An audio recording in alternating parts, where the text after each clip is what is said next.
us again. Matthew 2:10. When they saw the star, they rejoiced with exceeding great joy. And when they were come into the house, they saw the young child with Mary, his mother, fell down and worshiped him. And when they had opened their treasures, they presented unto him gifts, gold and frankincense and myrrh.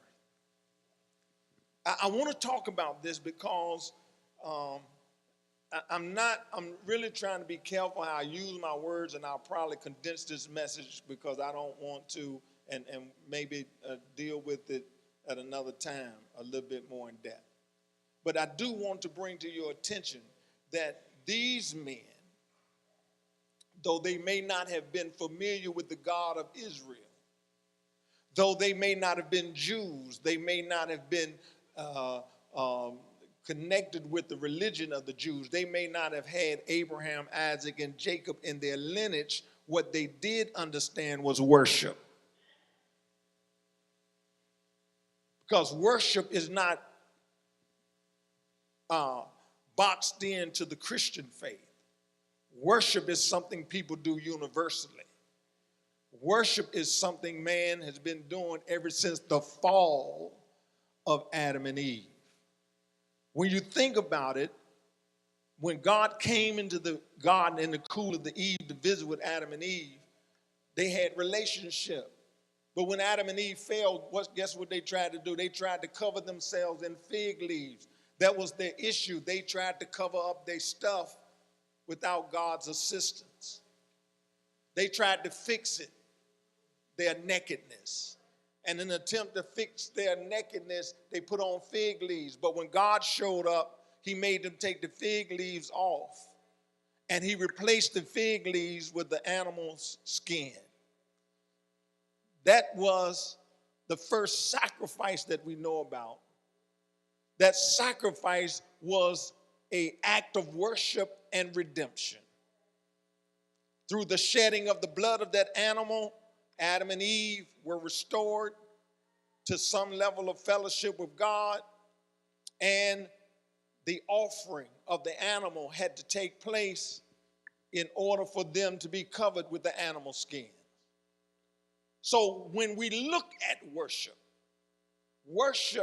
from the very beginning, and then you look at Cain and Abel, when God required worship from them through the sacrifice, and he asked for Cain to go back and offer something of blood through this animal sacrifice. And Cain got upset and didn't want to worship God the way God designed it. If you're going to worship God, you have to worship him the way he designed it. And although these wise men came to Jesus, you understand, they understood that to come to Jesus and worship him meant that you could not come to him empty-handed.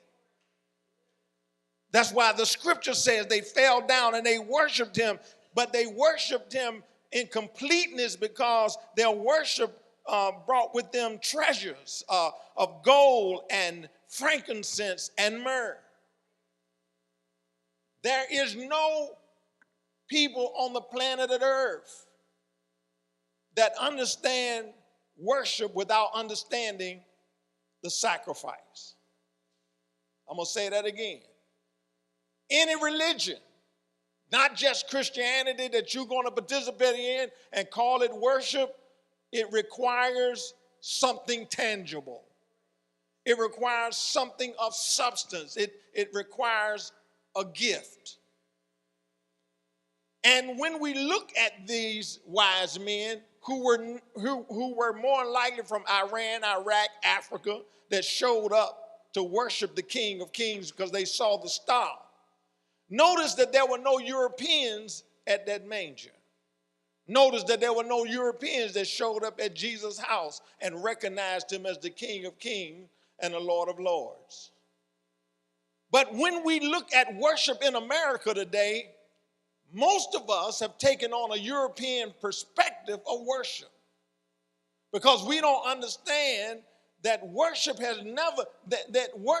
always included a sacrificial gift, an offering, something tangible.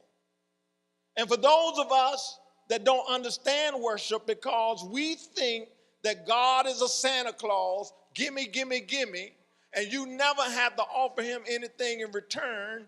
There's a problem. In any level of relationship, including worship, it always requires something tangible.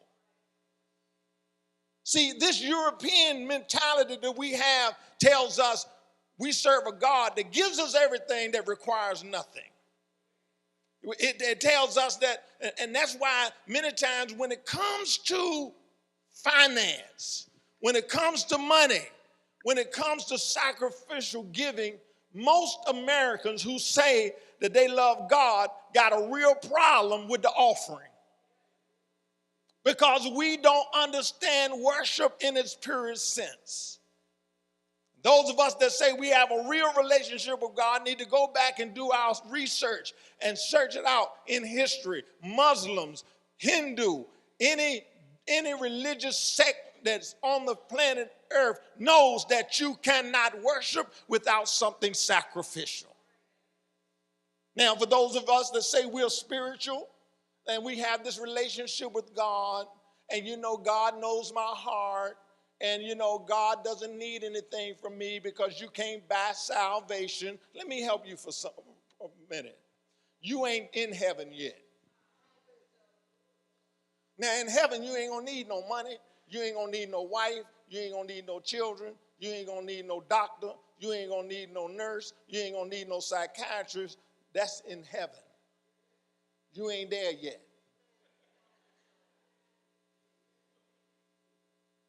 So you can't sit here and tell me, I worship the Lord, but I don't give him anything. I don't give him my time. I don't give him my money. I don't make any sacrifices. I just love the Lord and he loves me. Praise the Lord, everybody. That's hogwash.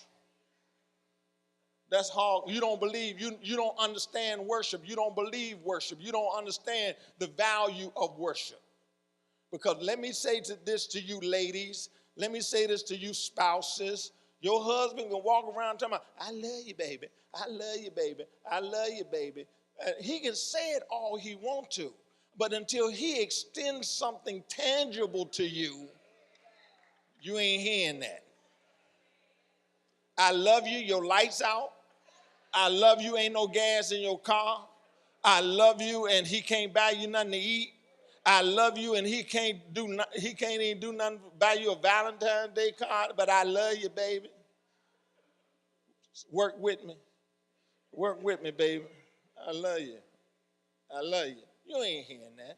Matter of fact, if you, a lot of you ladies, when you getting ready to get married, the first thing you do is look at how big the ring is.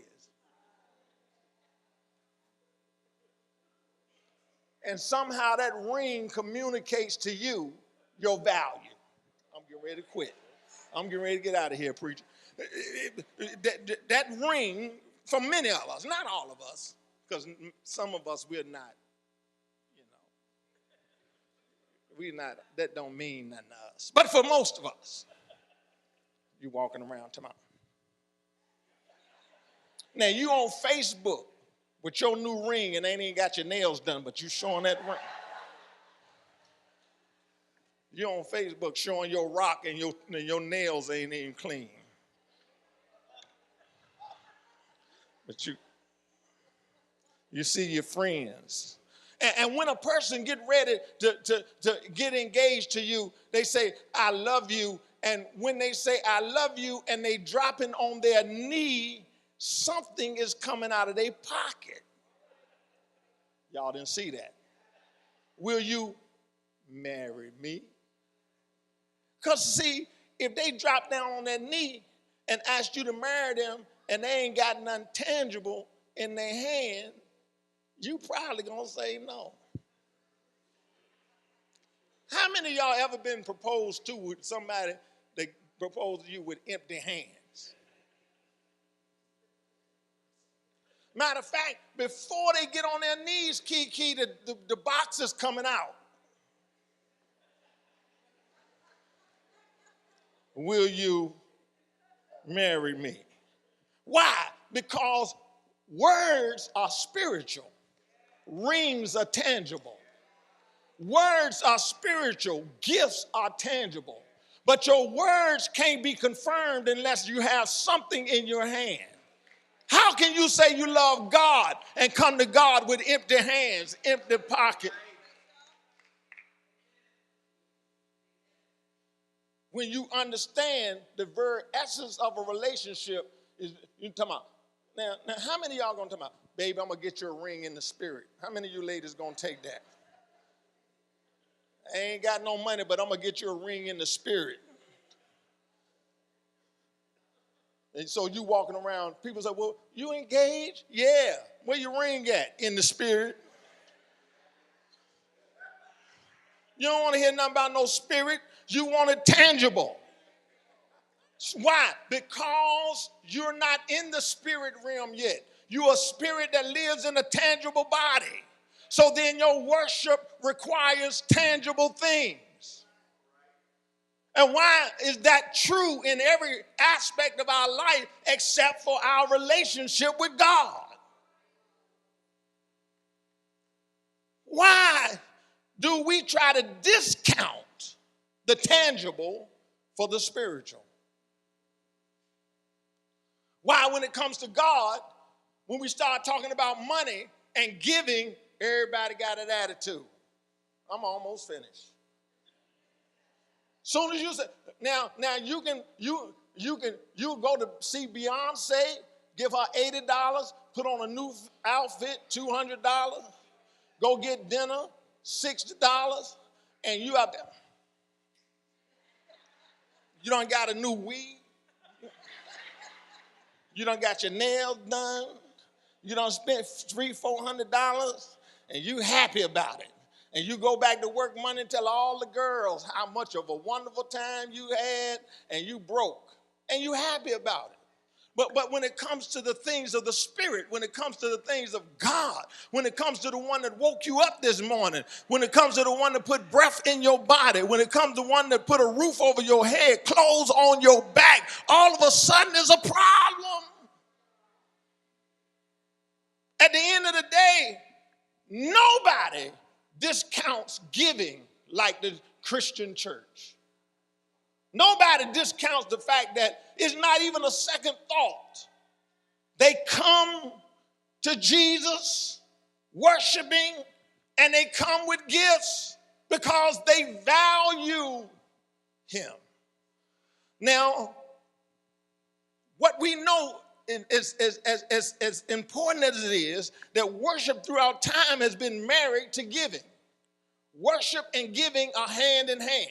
You can't worship without giving. So all of you to say, "Ooh, shout about, I went to church. Ooh, I got my shout on. Ooh, the Lord really moved. Yes, I got my dance. I praised him." No, you didn't. Until you give an offering, your worship is not complete. If you praising him and worshiping and don't have a gift to sow, and I'm not talking about amount, because the woman that gave a mite, Jesus said she gave more than all of those that had a lot, because it was not the amount, it was the sacrifice. We ain't talking about amounts, we're talking about the level of sacrifice. He said, this woman have done better than all of these people because she have given out of her lack. Her giving was sacrificial. So don't get talking about amount. We're talking about the level of sacrifice necessary to worship God. Hello, somebody. And notice Jesus didn't say, "Oh, baby, you ain't got but one mite. Take that on back." He received it. Y'all not hearing me? Because he understood that the limited was sowing into the unlimited. Oh, y'all not hearing me? The limitation was sowing into abundance. He understood that she was not giving away anything. That's why he took it, because it was her investment so that she could receive back good measure, pressed down, shaken together, and running over. He didn't say, "Oh, poor baby, that's all you got. You can't afford to give nothing in here. He said, receive her offering, and we're going to commend her for her offering, and now I'm getting ready to bless her for her offering. Because she understood the dynamics of worship was not how much you had, but how much of a sacrifice you were willing to make. Are you hearing me? Now, let me close out here. I got to go. But there's this next piece. I want to put it in context because Saul, King Saul of the Old Testament, was looking for his donkeys. He couldn't find his donkeys. They were looking everywhere for them donkeys. Couldn't find them nowhere. They kept on looking. But a servant of Saul's, before he became king, said, there's a prophet named Samuel in the area.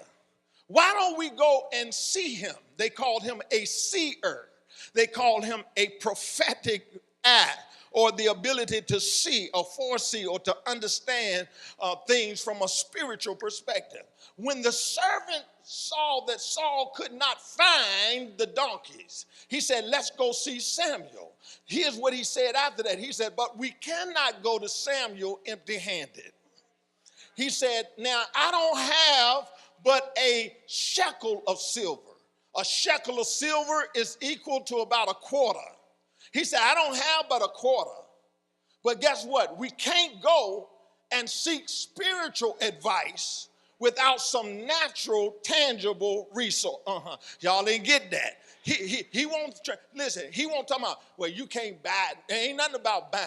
It was about him putting value on the spiritual. So then through your tangible, you put valuable on the intangible. By what you have in the physical is you put value on the spiritual. Are you hearing me? So he knew that he could not go to the man of God and expect spiritual things without something in his hand. It was not how much he had in his hand. It was that he had something in his hand. Y'all not going to talk to me. And so it is known throughout the world. It is known and understood that it is acceptable, especially where people in the eastern regions that really understand worship, they understand that the notion is that whenever you go to a person of rank, you all and you desire something, then you don't go with nothing. And see what's wrong with us. We want the blessing. We want the miracles. We want the healing. We want the stuff from the spiritual, but we don't want to give up the tangible. You ain't going to talk to me this morning. I'm almost finished. They understood. It was no question. And see, here's the issue. Here's the issue. Because we think with a European mindset, we think, oh, well, you can't buy God. Everything God gives you is free. You can't pay for no blessing. You can't pay. That's because you don't want to worship. And see, let me tell you something. If the devil want anything from you, it ain't your money. It's your worship. If he can keep you from worshiping, he can keep you bound. If he can keep you from worshiping, he can keep your money funny. If he can keep you from worshiping, he can keep your body sick. But if you learn to worship, oh, come on. If you learn how to touch the heart of God with your worship, it'll heal your body. It'll bring deliverance into your life. Touch your neighbor and say, I might not know the Bible, but if I learn how to worship, things will begin to change in my life. And you think that the devil is after your money. He's after your worship because he know your money is connected to your worship. And he know you can't worship without no money. Touch your neighbor and say, you can't worship without no money. The same way you can't go in a restaurant and eat without no money. If you're going to eat the bread of heaven, then you ought to understand there has to be a tangible exchange for a spiritual exchange. See, let me put it in context before I close.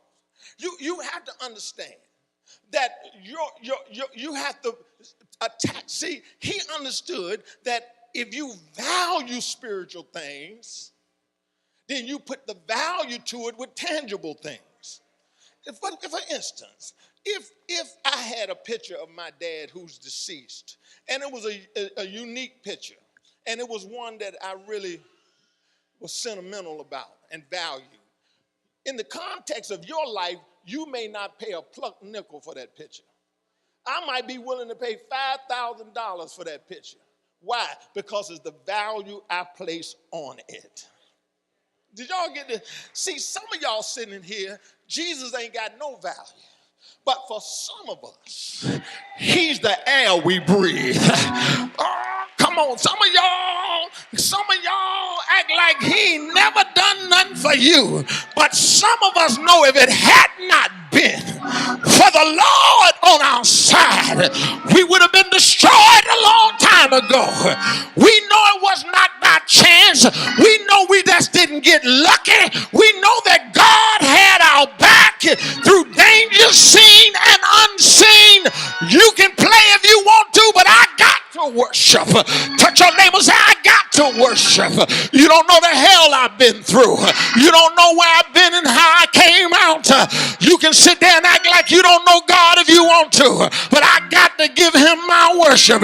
Do I have any real worshipers in here that know if it had not been for your worship, you would have been crazy a long time ago? If you didn't want for your worship, you never would have got that job. If it was not for your worship, the doors never would have opened. But because you knew how to worship, God's favor is on your life. God's blessing. Just touch 2 or 3 people and tell them worship, worship, worship, worship. Oh yeah, I got to go. Hey, I got to go. I feel something, but I got to go. Touch your neighbor and say, worship, worship. When I couldn't go to sleep at night because I was going through a divorce, I had to worship. When they come to get my car and I couldn't do nothing else, I had to worship. When people in my life died and walked away, but I couldn't do nothing but cry, but I knew how to worship. You don't know my story, but I tell you, if it had not been for worship, God, if it had not been for my worship, I would have been gone a long time ago. Sit down. Hey, boy. Glory to God. See, some of y'all don't understand. Some of y'all don't put no value on your relationship with God. That's why when it's time to be sacrificial, you got your mouth all frowned up. But somebody in here know in him I live, I move, and I have my being. Somebody in here know that he's food on your table. Somebody in here know he's the blood running warm in your veins. Somebody in here know if it had not been for the Lord on your side, you would have been gone a long time ago. You ought to lift your hands and worship. I gotta go. Sit down. So then what we think, see, that's why the enemy, that's why the enemy want to tell you all that preacher want is your money. That's why every time you bring money in the context of the church, folk tighten up. I was in the barber shop one time, and a brother was in the barber shop. He said, that's why I don't go to church. Somebody said, well, why you don't go to church? He said, because the preacher passed the plate at least 3 times. I said to myself, you don't know, the death angel passed you quite a few times. Y'all not hearing me. You worried about a past plate. You better be glad the death angel did not. Y'all not here. You better be glad somebody was praying for you. You ought to be glad somebody had you on their mind. You ought to be glad you didn't die in that car accident. Instead of worrying about how many times the paint got passed, you ought to be thankful that the death angel passed.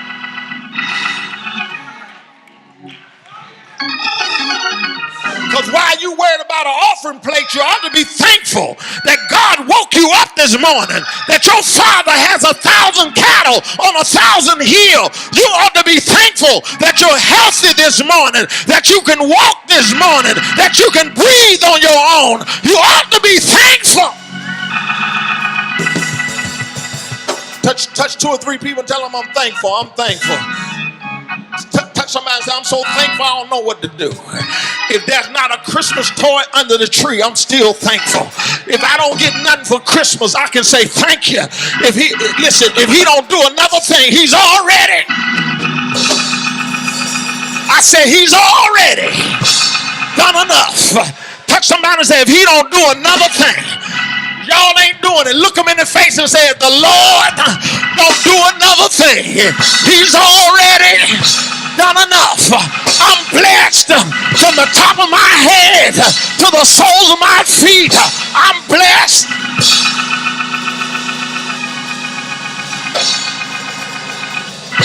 Just tell 2 or 3 people, I'm blessed, I'm blessed, I'm blessed. Let me go, because I feel like preaching this morning. But I'm getting ready to get up out of here. Sit down. Sit down. I gotta go. 2 Kings 5:1, real quick. I promise you, I'm coming on in. I see the barn, I'm coming on in. 2 Kings 5:1, look what he says.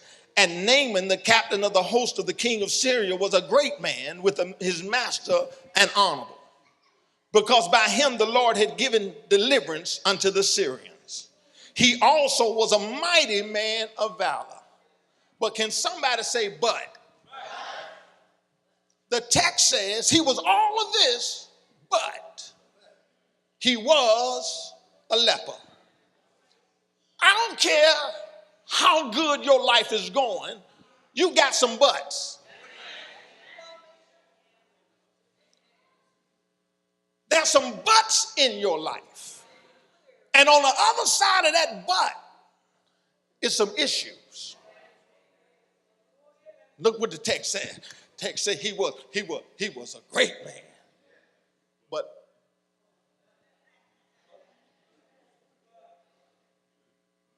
he's a great man, but he had some butts. Tell your neighbor he had some butts.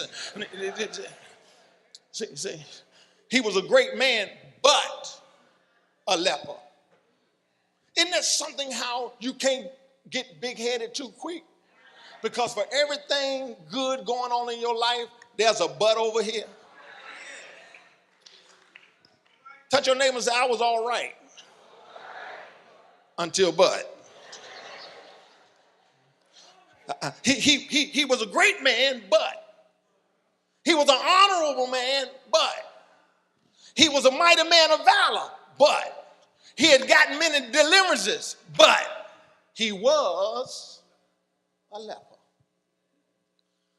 I don't care how smart you are, people, you got some butts in your life.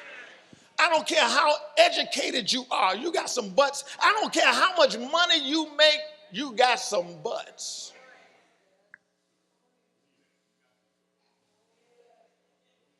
And more likely, can I say this as I close? Please, count me down. More than likely, the things on this side of your butt didn't get you in church. It was the things on the other side of the butt that got your butt in church. Can you touch your neighbor and say, your butt is in church because of the butts in your life?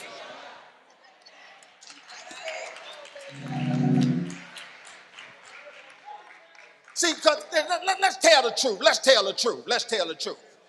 As long as you great, you ain't really worshiping. As long as you honorable, you ain't really worshiping. As long as you got a little money in the bank, think you got it going on, you ain't worshiping. As long as you booed up, you ain't gonna do too much worshiping. And then the one that you booed up with is a butt. No, okay. But anybody in here ever been booed up with a butt? Just go ahead and thank God you got rid of that butt. Come on, thank God. Touch your neighbor and say, thank God I got rid of that butt.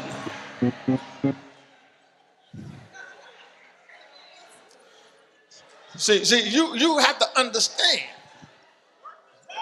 You got to understand, as long as he was a mighty man of valor, he ain't going to church. He ain't thankful. But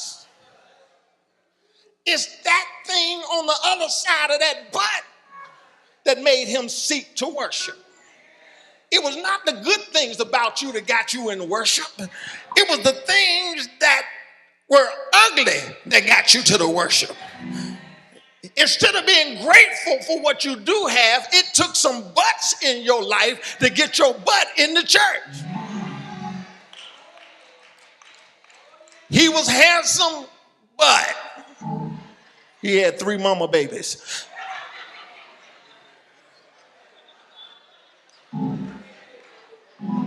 He had a job, but all his money went to child support.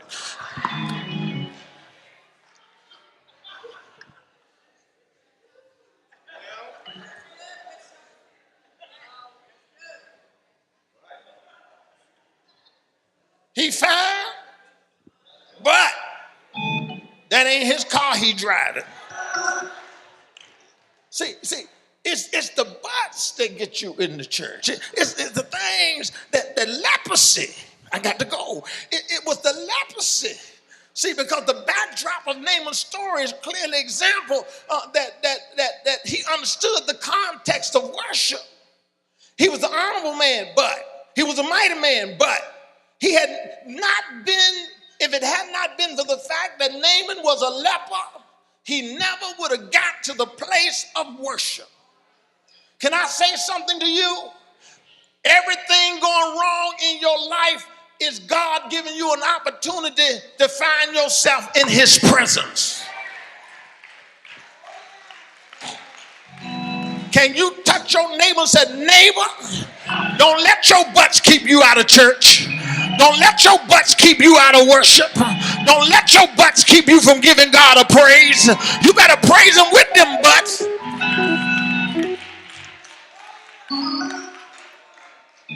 Touch your neighbor and say, I believe I'm going to praise him with my butts. I'm going to give him glory with him. Don't you stay away from the house of God. Bring your butts with you. But I smoke, bring it on. But I drink, bring it on. But I love women, bring it on. But I love men, bring it on. Whatever your butt is, bring it to the Lord. Instead of running from God, run to God and learn how to worship. Worship until healing comes. Worship till deliverance comes. Worship till the blessing comes. Worship till you get right. Worship till you love him some more. What?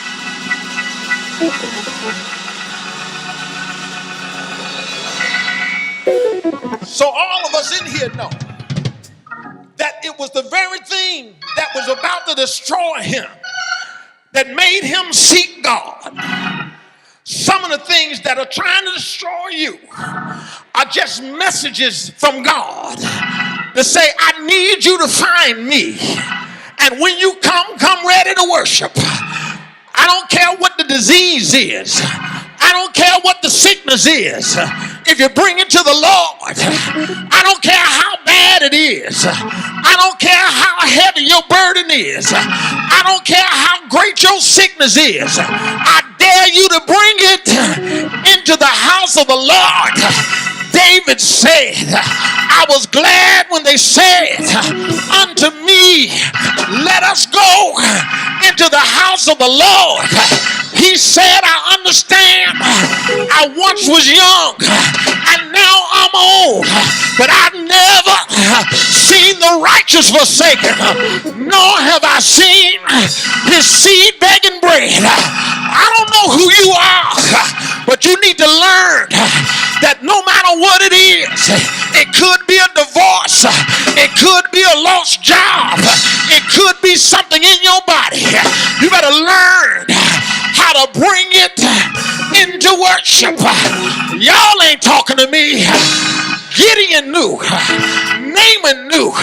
He said, if I can just get to the man of God, if I can just get to a place of worship, something great is going to happen in my life. If I don't get there, my fingers going to fall off. If I don't get there, my toes gonna fall off. If I don't get there, I'm gonna rot away little by little. And some of you in this room, you're rotting away little by little. First your fingers and then your toes. He said, if I don't get there, I'll never make it. But how many know he made his way into the presence of the Lord? He came to the man of God with his offering in his hand. He came to the man of God with loaded carriages full of gold, full of silver, and full of clothes. Y'all ain't gonna hear me. He came with his Gucci. He came with his Versace. He came with his coach. And he said, Lord, I want to worship. Sometime you got to take the thing you love the most and tell God, I love you more. Sometimes you got to take the thing that you care about the most and say, God, I love you more. I'll worship you with my stuff because I need a miracle from you. Is anybody in here need a miracle? You ain't got time to play. The enemy is after your body. The enemy is after your marriage. The enemy is after your life. You ain't got no choice. You got to worship. You got to praise him. You got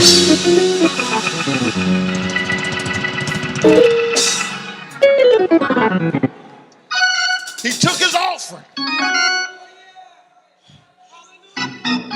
He said, I brought my offering. I'm giving an exchange of the natural for the supernatural.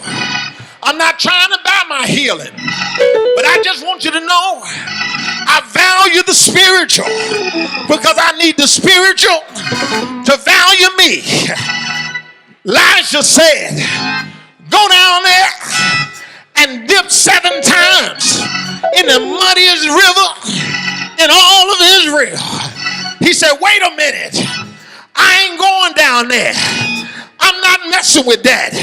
But how many know when you really want it, it don't matter what you got to do. You know you better worship. He went down there and he dipped 7 times in obedience to the man of God. When it came out, the Bible said his skin was like baby skin. He went back with his offering. He said, man of God, take this offering. He says, I'm healed from the top of my head to the soles of my feet. And he said another thing, from this day forward, I will declare that there's no other God like the God of Israel. Touch your neighbor and say, neighbor, I need to declare that there's no other God like the God of Israel, the God of Abraham, the God of Isaac, the God of Jacob. He came down through 42 generations just to save a wretch like me. What can I render unto the Lord for all of his benefits? All I got belongs to him anyway. And when I come into his presence and I say, God, I can't pay for my healing. I can't pay for the way you bless me. But I just want you to know that I value you. My tithes say I value. My offerings say I value you. My sacrifices say I value you. And I understand that I'm putting a value on spiritual things because of what you've done for me. Everybody's standing. Everybody all over this room. How many know tomorrow is not promised? But how many know with your worship you can turn back sickness? With your worship you can turn death around.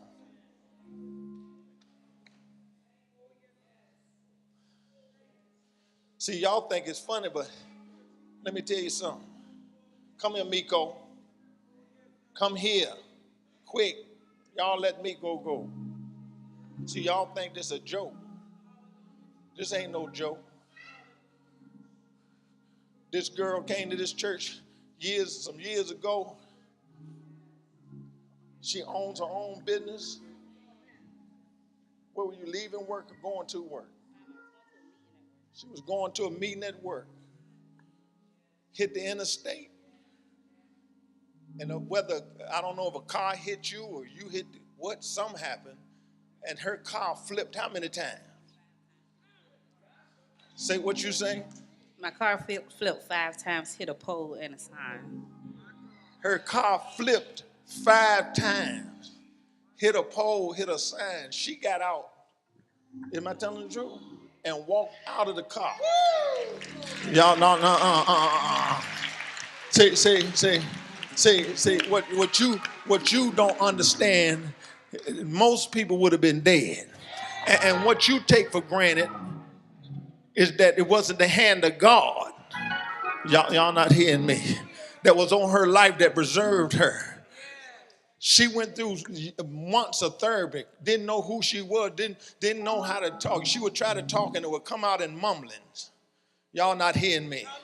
Her brain was so scrambled that she had suffered so much trauma from her brain. When she tried to talk English, it sounded like she was speaking in a foreign language. She was speaking gibberish.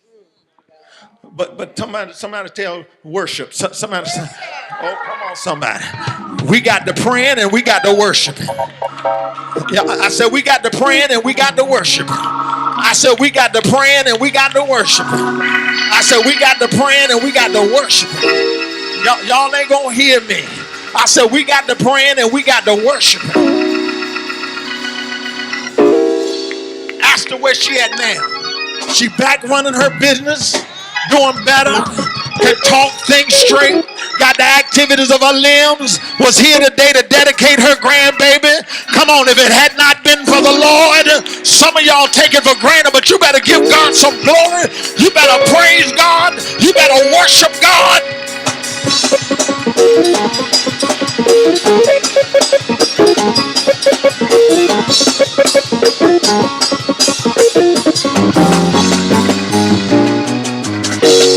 Now point to somebody in their face and say, that could have been you. But because of God's grace, because of God's mercy, because God is faithful, and because you know how to give him the glory, the death angel, the enemy's hand has been blocked. Somebody ought to tell God, thank you.